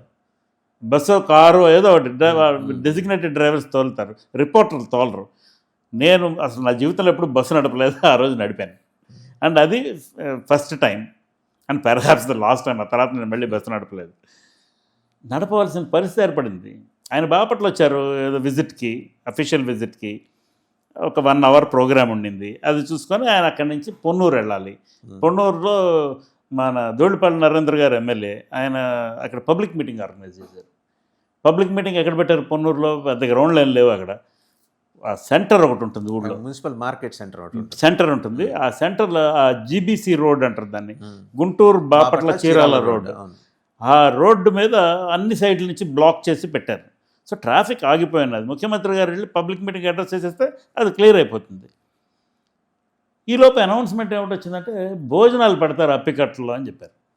అక్కడ సింగిల్ రోడ్ అది. ఇలా వెళ్తుంటే కొంత దూరం వెళ్ళిన తర్వాత అప్పికట్లో పెండాల్స్ వేసి ఉన్నాయి. కాన్వాయ్ ఆగింది. సో భోజనాలు దిగుతారేమో అనుకున్నాం. మా బస్సు డ్రైవర్ రిపోర్టర్స్ అందరినీ తీసుకెళ్తాను. ఒక 30 సీటర్ 22 సీటర్ బస్సు అది. ఆయన మళ్ళీ లేట్ అయితే కాన్వాయ్కి అందుకోవడం కష్టం అవుతుందని ఆయన దిగి ఆ డ్రైవరు భోజనానికి వెళ్ళారు. ముఖ్యమంత్రి గారిని నరేంద్ర గారు లేదు సార్ ఇక్కడ జనం వెయిట్ చేస్తున్నారు, మనం వెళ్ళిపోవాలని చెప్పారు. సో ముఖ్యమంత్రి గారు బయలుదేరిపారు. ఆయన కాన్వాయ్ అయిపోయిన వెంటనే ప్రెస్ బస్సు అది కదిలితే ఇక మన వెనకాల తర్వాత 150-200 కార్లు ఉన్నాయి. అవి వెళ్ళవు ఇది కదిలితే కానీ. అందరూ దేవర్ హాంకింగ్. ఇప్పుడు ఎట్లా ఈలోపు మన తోటి విలేకరులు బోల్డ్ మంది మీకు పరిచయిస్తున్న వాళ్ళందరూ నా దగ్గర కారు ఉండేది. So car driving bus driving పెద్దది are not very different, try it, మీరు తోలగలరు పదండి అన్నారు. నాకు ఏదో మొండి ధైర్యం చేసి బయలుదేరాను. చాలా జోరుగా చంద్రబాబు కాన్వాయ్తో పాటు వెళ్ళగలిగాను. వెళ్ళి పొన్నూరు చేరిన తర్వాత బస్సు పక్కన పెట్టేసి జాగ్రత్తగా సైడ్కి సెట్ చేశాను. ఆ తాళం దానిలోనే వదిలేసి దిగి ప్రెస్ కాన్ఫరెన్స్కి అదే పబ్లిక్ మీటింగ్కి వెళ్ళాము. చంద్రబాబు నాయుడు గారి దగ్గర ఒక గ్రేట్ హ్యాబిట్ ఉండేది, ఇప్పుడు లేదు. ఏంటంటే ఆయన పబ్లిక్ మీటింగ్ అడ్రస్ చేసినా లేక ఏదైనా మీటింగ్లో ముఖ్య అతిథిగా పాల్గొని ఏదైనా చేసినా, ప్రభుత్వపరమైన ప్రోగ్రాం చేసిన తర్వాత పార్టీ పరంగా చేసినా కూడా విలేకరులతో ఒక 2-3 నిమిషాలు ఆఫ్లైన్ మాట్లాడి ఆయనకు ఆ వ్యక్తిగతమైనటువంటి సంబంధం ఉండేది. అందరినీ పేరుని బట్టి గుర్తించడం అట్లా మాట్లాడేవారు. ఇప్పుడు I don't see Chandrababu Naidu గారు డూయింగ్ దట్. కానీ అంతకుముందు చాలా అఫెక్షనేట్గా మాట్లాడుతుండేవారు. అట్లనే వచ్చినప్పుడు పబ్లిక్ మీటింగ్ అయిపోయి కిందకి దిగి వచ్చారు. మన మిత్రులే బస్సు తోలాడు సార్ మనాడు. బస్సు ఎందుకు తోలేదన్నారు. మీ బండి బయలుదేరిపోయింది, వెనకాల కాన్వాయ్ ఆగిపోయిందంటే నేను డ్రైవ్ చేసుకొని వచ్చానండి. బట్ ఐ బ్రోక్ 1 law అన్నాను. ఏంటది అన్నారు. అంటే డ్రైవర్స్ లైసెన్స్ హెవీ వెహికల్కి లేదు నాకు, మై డ్రైవర్స్ లైసెన్స్ ఇది only for light motor vehicle అన్నాను. సో ఆయన ఏం మాట్లాడకుండా చిన్నగా నవ్వు ఇట్లా కొట్టి వెళ్ళిపోయారు. హీఈస్ ఆల్వేస్ ఆన్ టైం అని చెప్పారు. అక్కడ అందరికి ఎక్నాలజీ చేశారు. చాలా ఎఫెక్షనేట్గా ఉండేది అతనితో. అండ్ నేను వైస్రాయ్ ఎపిసోడ్ గురించి కూడా రాశాను, క్లియర్గానే రాశాను. అక్కడ ఏమేం జరిగింది అదే మొత్తం ఒక పెద్ద చాప్టర్ రాశాను, how it was built. And చివరికి అది అందరూ వెన్నుపోటు అంటారు కానీ నేను దాన్ని ఎదురుపోటు అంటాను. అతను పార్టీ ముఖ్యమంత్రిగా ఉండి రామారావు గారు పార్టీ నిర్వహిస్తున్న విషయంలో ఇంటర్నల్గా డిస్టర్బెన్స్ వచ్చింది. వాళ్ళ ఫ్యామిలీలో రామారావు గారు, లక్ష్మీపార్వతి గారు వాళ్ళ ఫ్యామిలీలో డిస్టర్బెన్స్ వచ్చింది. ఆవిడ ఇన్ఫ్లుయెన్స్ పార్టీ మీద ఎక్కువైపోతుంది, things are going out of control అనే ఒక ఫీలింగ్ ఎమ్మెల్యేలందరిలో రావడం. కొంత అలాంటి ఫీలింగ్ వస్తే ఈయన దాని మీద కాస్త నెయ్యి వేసి ఉండొచ్చు. అండ్ మొత్తానికి అదొక గంభీరమైనటువంటి పరిస్థితి ఏర్పడింది. ఏర్పడిన తర్వాత ఆయన చాలా క్యాలిక్యులేటెడ్ రిస్క్ తీసుకున్నాడు. ఒకవేళ అది ఫెయిల్ అయితే, ఆయన ఒకవేళ రామారావుని పదవిలోంచి దించి ఆయన ముఖ్యమంత్రి అయ్యి పార్టీ అధ్యక్షుడై నిలదొక్కుకోలేకపోతే అవును. అది ఎంత పెద్ద రిస్క్. పైగా రామారావు గారు ఇంకక్కడే చాలా పెద్ద రిస్క్. అంటే ఒక రకంగా పార్టీని బతికించుకోవటానికి ఆయన చేసిన ప్రయత్నం అది. ఎస్, చేసిన ఆయన ప్రయత్నం. చాలా దగ్గర నుంచి చూసిన వాళ్ళు మాత్రమే ఈ అబ్జర్వేషన్ చెప్పగలరు. ఇప్పుడు విమర్శ కోసం విమర్శించడం ఒక లెక్క, నచ్చరు కాబట్టి విమర్శిస్తాం అనేది ఒక లెక్క. అది రాజకీయం. మనం రాజకీయ నాయకులం కాదు కదా, we don't play politics there. So అక్కడ జరిగిన రోజు ఆయన నిర్ణయం తీసుకోకపోతే పార్టీకి చాలా ఇబ్బందులు. అలాంటి మాటలు నేను ఆడను, ఎందుకంటే ఇలా జరగకపోతే ఇలా ఉంటే ఎలా ఉండేదో తెలియదు. ఆయన ఆ నిర్ణయం తీసుకోలేదు అనుకోండి, చంద్రబాబు నాయుడుకి ముఖ్యమంత్రి అయ్యే అవకాశం ఆగస్టులో తీసుకున్నారు ఆయన. బహుశా చంద్రబాబు నాయుడుకి ముఖ్యమంత్రి అయ్యే అవకాశం ఏప్రిల్కి వచ్చి ఉండేది. ఎందుకు వచ్చి ఉండేది అంటే దేవగౌడ ప్రైమ్ మినిస్టర్ అయ్యారు అప్పుడు ఆ ఎలక్షన్లో, పార్లమెంట్ ఎలక్షన్లో. ఎన్టీఆర్ ప్రైమ్ మినిస్టర్ అయితే చంద్రబాబుకి ఇక్కడ ముఖ్యమంత్రి అయ్యే అవకాశం వచ్చి ఉండేది. సో ఇవన్నీ వేరే రకమైన ఆలోచనలు అనుకోండి. కానీ మూడ్స్ క్యాప్చర్ చేయడానికి మీరు నేరుగా రిపోర్టింగ్లో ఉన్నారు కదా, మూడ్స్ క్యాప్చర్ మీరు క్యాప్చర్ చేసి ఎస్, ఆ అవకాశం ఒకటి ఉండింది. చాలా మంది లీడర్స్ కాంగ్రెస్ కానీ తెలుగుదేశం కానీ ఈ రెండు పార్టీల్లో ఉన్న గొప్ప లక్షణం ఏంటంటే చాలామంది లీడర్లు ఓపెన్గా ఉంటారు. వాళ్ళు మనకి వాళ్ళ లోపల ఏమిటో భావం ఉన్నదనేది ఆఫ్ రికార్డు కూడా షేర్ చేస్తారు. ఇప్పుడు because of the media explosion, digital media, తర్వాత బ్లాగ్స్ వచ్చేసాయి, దేనికి వ్యాలిడేషన్ అవసరం లేదు. టీవీ జర్నలిజంలో టీవీ రాగానే రాజకీయ నాయకులే ఆ టీవీకి ఫస్ట్ ఎడిక్ట్ అయ్యారు, అలవాటైపోయి ఎడిక్ట్ అయిపోయారు. ఇక్కడ ప్రతి వాళ్ళకి కూడా ఈ భూమి మీద ఏమిటి ఇష్టం, వాళ్ళ మొహం ఇష్టం. Seeing themselves speaking on a television channel it is more interesting. So print media కొంచెం పక్కకి వెళ్ళిపోయింది. ప్రింట్ మీడియాలో ఎలా ఉండేది, అథెంటిసిటీ కోసం కృషి చేసేవాళ్ళం. సో వీళ్ళు వాళ్ళకి వ్యక్తిగతమైన విషయాలు, ఇంటర్నల్గా జరుగుతున్న విషయాలు ఇలాంటివి షేర్ చేసేవాళ్ళు. అన్నీ రాయడానికి కాదు, కొన్ని మన అవగాహన కోసం, తర్వాత కొంతకాలానికి ఎక్కడన్నా కొరిలేట్ చేయగలిగితే చేయడం కోసం. సో తెలుగుదేశంలో ఇలాగా ఈ అసంతృప్తి రగులుతున్న విషయం వార్తల రూపంలో నేను ఒక్కడే కదా, అందరూ రాసేవాళ్ళు, అన్ని పత్రికల్లో రాసేవాళ్ళు, ఒక్కొక్కరు ఒక్కొక్క యాంగిల్ పట్టుకొని రాసేవాళ్ళం. అన్నిటికీ ప్రామినెన్స్ దొరికేది, ప్రజల నుంచి అన్నిటికీ యాక్సెప్టెన్స్ దొరికేది. అట్లా so I was able to capture his moments. And then ప్రజల వద్దకు పాలన అని ఎన్టీఆర్ ఒక ప్రోగ్రాం పెట్టారు. ఆ ప్రోగ్రాంకి వెళ్ళారు వారం రోజులు. అది వెళ్ళేలోపు ఆయన ఒక ఇద్దరు మంత్రులకి షోకాజ్ నోటీస్ ఇచ్చారు, కడియం శ్రీహరికి, జి నగేష్, ఇప్పుడు ఆదిలాబాద్ ఎంపీ. వాళ్ళిద్దరికీ షోకాజ్ నోటీసులు ఇచ్చారు. ఒక 6-7 ఎమ్మెల్యేలని సస్పెండ్ చేశారు పార్టీలోంచి. చేసిన తర్వాత ఆయన అక్కడికి వెళ్ళారు. అక్కడ జరుగుతుండింది యాక్టివిటీ విశాఖపట్నంలో. వెనక్కి తిరిగి వచ్చిన తర్వాత నుంచి చంద్రబాబు గారి క్యాంప్ వేరైపోయింది. సాయిశేఖర్ గారు, అయితే మీరు చంద్రబాబు గారి గురించి ప్రస్తావన చేశారు, వైస్రాయ్ ఎపిసోడు. సబ్సిక్వెంట్గా ఆయన ముఖ్యమంత్రి అయిన తర్వాత ఆయన ఇంటర్వ్యూ, అప్పుడు leader of opposition Rajasekhara Reddy garu interview పక్క రోజుల్లోనే జరిగింది. అది యాక్చువల్గా యాదృచ్ఛికంగా జరిగింది. రాజశేఖర రెడ్డి గారు అప్పుడు లీడర్ ఆఫ్ ద అపోజిషన్ కాదు, పిసిసి అధ్యక్షుడు, పిసిసి ప్రెసిడెంట్గా ఉన్నారు. 99 చంద్రబాబు ప్రభుత్వం మీద భారీ ఎత్తున వ్యతిరేకత ఉన్నది, కాంగ్రెస్ తప్పకుండా ప్రభుత్వంలోకి వచ్చేస్తుంది అనే విశ్వాసంతో ఆయన ప్రచారం చేశారు. 3 కూడా అలాగే ఉండింది. బట్ రాజకీయంగా చంద్రబాబు నాయుడు గారు వేసిన స్టెప్స్ చాలా కరెక్ట్గా, అంటే అసలు ఎక్కడ ఆయన క్యాలిక్యులేషన్ ఎలా ఉంటుందంటే ఇది వేసామంటే తప్పు పోదు అనే ఒక లెక్క. సో ఆయన 96లో లోక్సభ ఎలక్షన్స్ కంటెస్ట్ చేసి ఆయన ముఖ్యమంత్రి అయిన తర్వాత తెలుగుదేశం వెళ్ళిన మొట్టమొదటి ఎలక్షన్ అది. 16 సీట్లు వచ్చాయి టీడీపీకి, 42కి. 98లో మళ్ళీ పార్లమెంట్ రద్దు అయ్యి మళ్ళీ ఎలక్షన్కి వెళ్తే 11 సీట్లు వచ్చినాయి. అంటే యాక్సెప్టెన్స్ రాలేదు.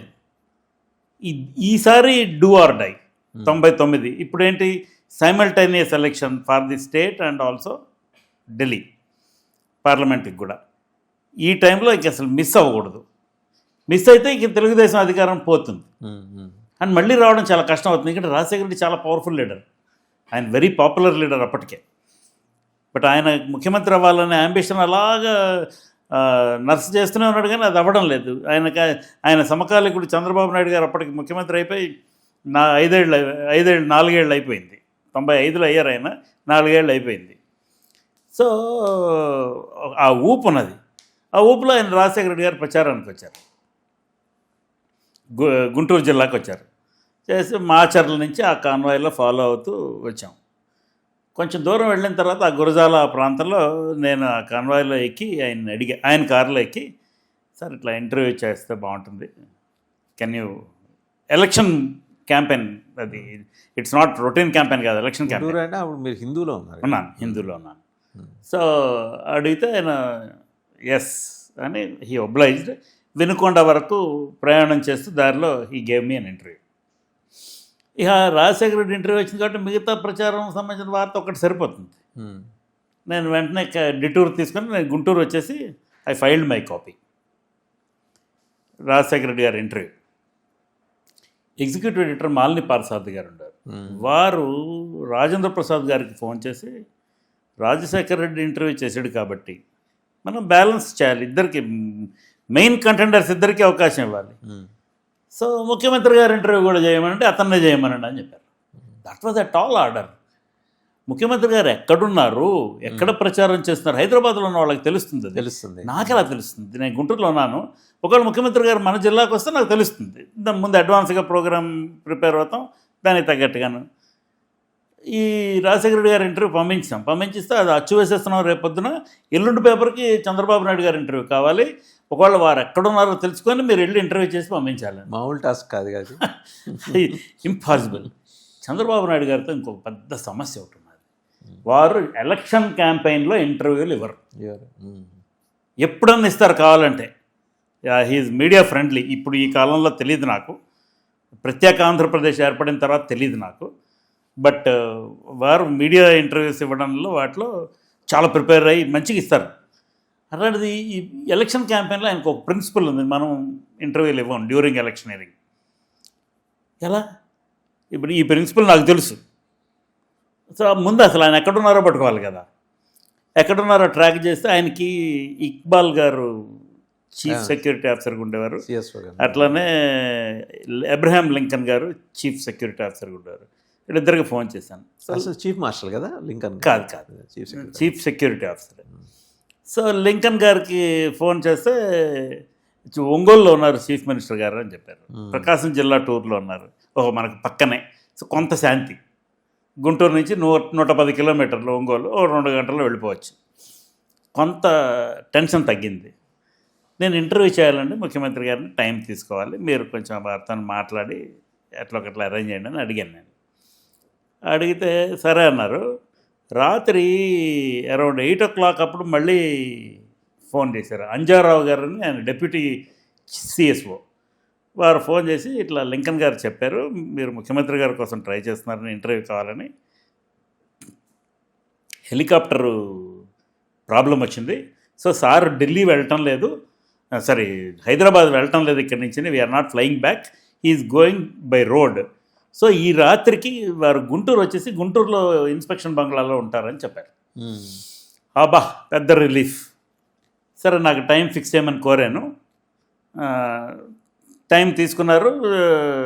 సీఎం గారి దగ్గర నుంచి కన్ఫర్మేషన్ వచ్చింది. వచ్చిన తర్వాత నేను ప్రిపేర్ అయ్యా. పొద్దున 7 రమ్మన్నారు ఇన్స్పెక్షన్ బంగ్లాకి. పొద్దున మళ్ళీ అయినా నేను ట్రాక్ చేస్తున్నాను, సార్ వచ్చారో లేదా, 11:30 రాత్రి అప్పుడు ఆయన వచ్చారు, ఐబీ చేరుకున్నారు. సో నేను నా రిపోర్ట్ అక్కడ వచ్చే టైంకి వారు ఇక్కడికి వచ్చేసి ఉన్నారు. నా రాజశేఖర రెడ్డి రిపోర్ట్ పేపర్లో ప్రింట్కి వెళ్ళేటప్పటికి చంద్రబాబు నాయుడు గారు గుంటూరులో ఉన్నారు. సో ఎలాగోలాగా ఇప్పుడు క్రాక్ చేయాలి దీన్ని. మర్నాడు పొద్దున 7 గంటలకు వెళ్ళాను. వెళ్ళగానే చెప్పారు, సిన్స్ హీ నోస్ మీ, రండి అన్నారు, కూర్చోబెట్టారు, మాట్లాడారు, టిఫిన్ పెట్టారు, మాట్లాడారు. మాట్లాడిన తర్వాత కొంచెంసేపు మాట్లాడిన తర్వాత, ఏంటి బ్రదర్ ఏం పని మీద వచ్చారని అడిగారు. సార్ ఇట్లా ఇంటర్వ్యూ కావాలండి. ఎలక్షన్ అప్పుడు మనం ఇంటర్వ్యూ ఇవ్వం కదా, నీకు తెలుసు కదా అన్నారు. తెలుసు నాకు. అబ్బాయి నాకు తెలియదండి అని చెప్పలేను, ఎందుకంటే I really know that. So తెలుసండి అన్నాను. అంటే మరి ఆ ప్రిన్సిపల్ నేను బ్రేక్ చేయలేను అన్నారు. అలా కాదండి, నేను ఒక ట్రిక్కీ సిచ్యువేషన్లో పడిపోయాను. నిన్న రాజశేఖర రెడ్డి గారిని ఇంటర్వ్యూ చేశాను, ఆ ఇంటర్వ్యూ ఇవాళ పొద్దున పేపర్లో వస్తుంది, ఈ పాటికి ఆల్రెడీ వచ్చి ఉంటుంది, ఇంకా గుంటూరుకి పేపర్ రాలేదు, వస్తుంది. ఆ ఇంటర్వ్యూ వచ్చేది కాబట్టి నాకు my editors mandate is that మిమ్మల్ని కూడా ఇంటర్వ్యూ చేయమని. ఇద్దరు పోటీ పడుతున్నారు కాబట్టి ఇద్దరిని ఇంటర్వ్యూలు చేద్దాం అనేది. యాక్చువల్గా అవకాశం ఉంటే పక్క పక్కన వేసే పని, కానీ ఇది ముందు రోజు వేస్తారు కాబట్టి మీకు నేను ఆ క్లిప్స్ కూడా చూపించగలను. ముందు రోజు వేస్తారు కాబట్టి నెక్స్ట్ డే నాడు చంద్రబాబు నాయుడు గారి ఇంటర్వ్యూ కావాలి. నేను ఇంటర్వ్యూ ఇవ్వలేను అన్న ఆయన మెట్టు దిగడం లేదు.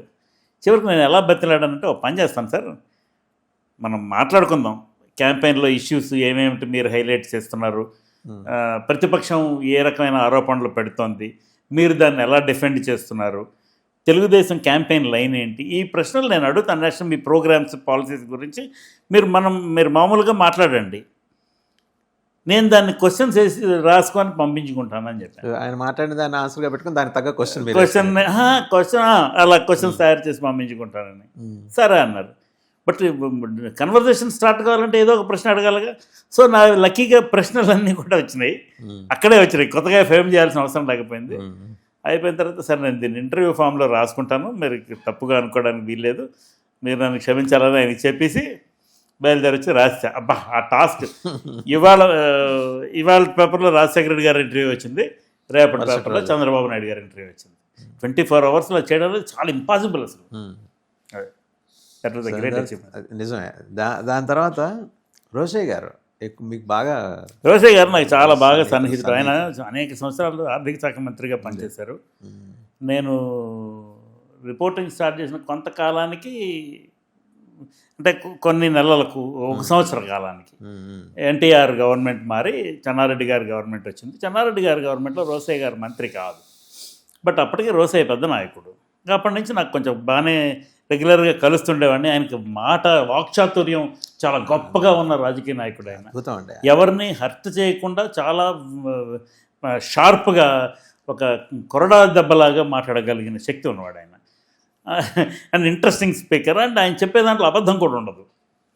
సో అలా సన్నిహితం పెరిగింది. ఆ కాలంలో కొంతకాలానికి ఆయన, నేను గుంటూరులో పనిచేస్తున్నప్పుడు, ఇక్కడ నుంచి నేను గుంటూరు వెళ్ళిపోయిన తర్వాత ఇక్కడ ఆర్థిక మంత్రిగా ఉన్నప్పుడు ఆయన అన్నీ కవర్ చేసేవాడు. ఆయన ఆర్థిక శాసనసభ వ్యవహారాల శాఖ మంత్రిగా ఉండేవాడు. శాసనసభ వ్యవహారాల శాఖ మంత్రిగా అసలు అసెంబ్లీలో రోసయ్య మొత్తం అందరినీ, ఎన్టీఆర్ కాడి నుంచి అందరినీ నిలబెట్టేసేవాడు. అపారమైన పట్టుండేది, మామూలుగా కాదు. అండ్ ఆయన విమర్శ, ఆయన చెణుకు చాలా పవర్ఫుల్గా ఉండేది. ఏదైనా స్టాటిస్టిక్స్తో కొట్టేవాడు, ఏదైనా anything is with statistics, with numbers. తర్వాత అదే ఊపు ఆయన వైఎస్ఆర్ గవర్నమెంట్లో ఆర్థిక మంత్రిగా చేసిన కాలంలో కూడా అదే ఊపులో కొనసాగారు. 16 బడ్జెట్లు పెట్టాడండి ఆయన ఈ స్టేట్లో. అండ్ నేను గుంటూరులో పనిచేసేటప్పుడు, ఆయన గుంటూరు జిల్లా వారు కాబట్టి ఆయన వచ్చినప్పుడు నాతో ప్రత్యేకంగా మాట్లాడుతుండేవారు. 1-2 సార్లు మా ఇంటికి వచ్చారు ఆయన. కాఫీ, మా అమ్మ కాఫీ ఇచ్చింది. ఆ కాఫీ ఆయనకి ఎంత నచ్చిందో. అండ్ ఆయన అప్పుడు పిసిసి అధ్యక్షుడిగా ఉండేవారు, ఏపీసీసీ అధ్యక్షుడిగా ఉండేవారు. కరువు ప్రాంతాలు పర్యటించడానికి వచ్చారు. ఒక విచిత్రమైన అనుభవం ఏంటంటే, ఆయన వచ్చిన సందర్భంలో గుంటూరు జిల్లాలో 3 ప్రాంతాలు ఎంచుకున్నారు ఆయన పర్యటనకి. ఒక దగ్గరికి వెళ్ళారు ఆయన. ఎక్కడైతే కరువు పంట పొలాలు, కరువు గురైన పంట పొలాలను చూసి అక్కడి నుంచి ఆయన బయటకు వచ్చి వేరే ఊరికి వెళ్ళాడు. ఇక్కడ వర్షం పడింది. అక్కడి నుంచి ఆయన ఏ ఊరికి వెళ్ళారో వెళ్ళి అక్కడ నష్టపడిన పంటలను చూసి ఇంకో ఊరికి బయలుదేరగానే మళ్ళీ అక్కడ వర్షం పడింది. ఆ తర్వాత 3వ ప్రాంతానికి వెళ్ళారు. అక్కడి నుంచి వేరే జిల్లాకి వెళ్ళిపోయారు. ఆ 3వ ప్రాంతానికి కూడా వర్షం పడింది. నేను ఫోన్ చేసి చెప్పాను, ఏమిటి రోసయ్య గారు మీరు తిరుగుతుంటే ఇలాగ వర్షం పడుతుందంటే, మరి అదే అది గోల్డెన్ లెగ్, ఐరన్ లెగ్ కాదు, నేను కాలు పెట్టాను వర్షం పడిందని చెప్పి. చాలా చమత్కారం, చాలా చమత్కారం, టైమింగ్ కానీ. ఎస్ నాతో కొంచెం బాగానే సన్నిహితంగానే ఉండేవారు. తర్వాత ఆయన ముఖ్యమంత్రి అయినప్పుడు నాకేదో కొంచెం తీవ్రమైన అనారోగ్యం చేస్తే కూడా ఆ కాలంలో ఆయన ముఖ్యమంత్రి చాలా ప్రత్యేకమైన శ్రద్ధ గట్రా తీసుకొచ్చారు. అవును. అండ్ అశోక్ గజపతిరాజు గారు, ఆయనతోటి అశోక్ గజపతిరాజు గారు మా ఊరండి, అది విజయనగరం. సో అశోక్ గజపతిరాజు గారిది కూడా మా ఊరు, గోవా గవర్నర్. కానీ అలాంటి వ్యక్తిగతమైనటువంటి సన్నిహితం ఊర్లో ఉన్నప్పుడు లేదు. బట్ ఇక్కడ ఆయన తెలుగుదేశం పార్టీలో చాలా సీనియర్ నాయకుడు. And I use to like him specifically for 2 things. ఒకటి, ఇమ్మాక్యురేట్ ఇంగ్లీష్. అసలు ఎంత మంచి ఇంగ్లీష్ మాట్లాడతాడో అశోక్ గజపతిరాజు గారు, చాలా తక్కువ మంది రాజకీయ నాయకులు మాట్లాడతారు. ఇప్పుడు for example Shashi Tharoor speaks that kind of a language, KTR speaks that kind of a language, and Ashok Gajapati speaks that kind of a language. ఇప్పుడు చాలామంది యంగర్ జనరేషన్స్ వచ్చేసారు, బాగా మాట్లాడుతున్నారు అనుకోండి. బట్ వీళ్ళు కొంత ఇక కేటీఆర్ యంగర్ జనరేషన్ కింద లెక్క, కానీ Ashok Gajapati is much senior to all this. Shashi Tharoor కంటే కూడా రాజకీయంలో సీనియర్ పర్సన్. ఆయన మంచి ఇంగ్లీష్ మాట్లాడేవారు. అండ్ డీటెయిల్ ఏదైనా చెప్తే చాలా డీటెయిల్డ్గా ఫైనర్ డీటెయిల్స్ కూడా ఇచ్చి సమాచారం ఇచ్చినప్పుడు అలా ఇచ్చారు. అందుకని ఆయన ఆర్థిక మంత్రిగా బాగా రాణించగలిగాడు. అలానే శాసనసభ వ్యవహారాల శాఖ మంత్రిగా బాగా రాణించగలిగాడు. ఆయన చాలా యానెక్డోట్స్ అవి కోట్ చేస్తూ బాగా మాట్లాడారు. అండ్ ఇంగ్లీష్లో మాట్లాడేటప్పుడు అతనికి చమత్కారం ఉండేది. నేను సిగరెట్లు కాల్చేవాడిని విజయవాడలో 99లోనో 2000 సంవత్సరంలో, మహానాడు 2000 సంవత్సరం మహానాడు నిర్వహిస్తున్నారు. ఆ మహానాడుకి వచ్చిన రోజు నాడు మహానాడు చాలామంది లీడర్లు వస్తారు. మొత్తం Mahanadu is jamboree for Telugu Desam party. బ్రహ్మాండంగా అన్ని పక్కల నుంచి లీడర్లు వస్తారు. మా పార్టీ ఎంపీలు, మంత్రులు, కేంద్ర మంత్రులు ఉంటే వాళ్ళు అందరూ వస్తారు. చాలా బాగా జరుగుతుంది. అదొక పండగలాగా జరుగుతుంది. అది ఆ టైప్ ఆఫ్ ఫెస్టివల్ నేను తెలుగుదేశం పార్టీకే చూశాను. ఒక్కటి కాంగ్రెస్ పార్టీకి 92లో తిరుపతిలో ఒక ప్లేనరీ జరిగింది, నరసింహారావు గారు అధ్యక్షుడిగా ఉన్నప్పుడు అది చూశాను. అంతే తప్ప ఇంకెప్పుడు చూడలేదు. But Telugu Desam almost on every year రెగ్యులర్గా యాన్యువల్ బేస్లో నిర్వహించేది. అప్పుడు అశోక్ గజపతిరాజు గారు డయస్ వెనకాల he also used to smoke. ఆయన ఎవరితోనో మాట్లాడుతూ సిగరెట్ కాల్చుకుంటూ నిలబడ్డారు. I had my cigarette but I did not have a lighter. So వెతుకుతున్నాను నేను ఇటు అటును. వెతుకుతుంటే అశోక్ గారు, Shekhar, what are you searching for? Who are you looking for anyone? No sir, I'm not actually looking for anyone, burning problems అని ఆయన lighter ఇచ్చారు. అంటే ఆ టైమింగ్ చూడండి. బర్నింగ్ ప్రాబ్లమ్స్ అని ఆయన లైటర్ ఇచ్చారు. ఆయనకి చాలా చమత్కారం ఉండేది మాటలు అని. He was a very articulate leader. ఇంకా చాలా విషయాలు మాట్లాడాలి సాయిశేఖర్ గారు మీతో. అంటే మాట్లాడుతుంటే టైం తెలియట్లా. సాయిశేఖర్ గారు రాయటమే కాదు, మాటల్లో కూడా ఆకట్టుకుంటారు. సో కానీ ఆయన పనిచేసిందంతా రాసే ఆ జోనర్కి సంబంధించిన దాంట్లోనే. బట్ వాస్తవంగా ఆయన మరి విజువల్ మీడియాలో ప్రయత్నించి ఉంటే ఈపాటికి ఏ హెడ్స్లో ఉండేవారు. సాయిశేఖర్ గారు ఒక సినిమాలో హీరోగా యాక్ట్ చేయాల్సిందే. ఆయన పక్కన హీరోయిన్ ఎవరో నెక్స్ట్ ఎపిసోడ్లో చెప్తా. అప్పటిదాకా మీరు చూస్తూ ఉండండి. థ్యాంక్ యూ సాయిశేఖర్ గారు. Thank you.